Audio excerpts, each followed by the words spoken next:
রাঘব একদিন ওদের শহরে কাস্টমারে ভরা জমজমাট দোসাওয়ালার দোকানে যায় তাদের খাবারের কোয়ালিটি চেক করতে। আর সেখানে তাদের চারটের স্বাদ এতটা লাজবাব ছিল যে রাঘব ভাবনায় ডুবে যায়। ও ভাবতে লাগে যে এই কারণেই হয়তো এখানে এত ভিড় জমে আছে। সে মনে মনে ভাবে, যদি আমিও এর থেকে ভালো চাটনি বানাতে পারি তবে লোকজন আমার হোটেলেই আসবে। আর এই ভাবনা থেকে রাঘব সিদ্ধান্ত নেয় যে সে এবার সবচেয়ে সেরা চাটনি তৈরি করবে।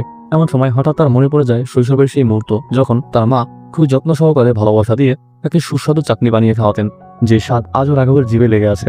তাই সে তার মায়ের বানানো সেই চাটনি বানাতে শুরু করে, কিন্তু বারবার চেষ্টা করেও কিছুতেই সে ওরকম চাটনি বানাতে পারছিল না। তাই অবশেষে ক্লান্ত হয়ে রেগে সে হোটেলের বাইরে এসে বসে পড়ে। ঠিক তখনই তার পাশের গাছ থেকে একটা কাঁচা আম মাটিতে এসে পড়ে। আমটি দেখে রাঘব ভাবতে লাগে যে এটাকে চাটনিতে মিশিয়ে দেখা উচিত। তাই সে আমটিকে খুবই ভালোভাবে কেটে নিজের চাটনিতে মেশায়। এরপর যখন তার বাবা সেই চাটনির স্বাদ নেয় তখন তার মুখে এক অদ্ভুত উৎসাহের হাসি ফুটে ওঠে। এরপর রাঘবের বাবা সেখান থেকে যাওয়ার সময় তাকে বলে, আশা করি খুব শীঘ্রই তোমার শ্রমের প্রতিদান তুমি পেতে চলেছ। এটা বলে সে ওখান থেকে চলে যায়। আর দেখতে দেখতে কিছুদিনের মধ্যেই রাঘবের চাটনি ওদের এরিয়ায় জনপ্রিয় হয়ে ওঠে।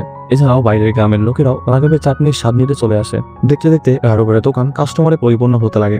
রাঘবের এতদিনের কষ্ট এবং স্বপ্ন পূরণ হতে চলেছিল। পরবর্তী পার্ট দেখতে ভিডিওটিতে একটি লাইক দিয়ে চ্যানেলটি সাবস্ক্রাইব করে আমাদের সাথেই রাখুন।